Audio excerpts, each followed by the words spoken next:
পৃথিবীতে সব থেকে কষ্টের জিনিস কোনটা জানেন?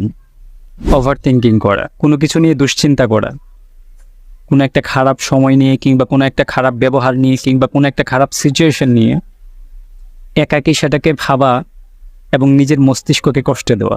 পৃথিবীতে সব থেকে বেশি কষ্টের জিনিস হচ্ছে সাকরাতুল মউত, যখন মৃত্যুর ফেরেশতা আসবে এবং আপনাকে নিয়ে যাবে, সেই মুহূর্তটা সব থেকে বেশি কষ্টের।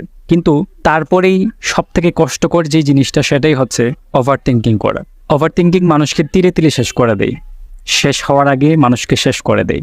ওভার থিঙ্কিং করা মানুষরা হয়তো জানেই না যে আমি একটা জিনিস নিয়ে দুশ্চিন্তা করছি, এই জিনিসটা নিয়ে ভাবলেও সময় কেটে যাবে, না ভাবলেও সময় কেটে যাবে। মহান সৃষ্টিকর্তা আমার জন্য যা কিছু লিখে রেখেছেন ভাগ্যে, আমি দুশ্চিন্তা করলেও সেটা আমার হবে, না করলেও সেটা আমার হবে। প্রিয় ভাই, প্রিয় বোন, ওভার থিঙ্কিং করা ছেড়ে দেন। আপনাদের প্রতি আমার সবিনয় অনুরোধ থাকবে যে নিজেকে এইভাবে ওভার থিঙ্কিং করে দুশ্চিন্তা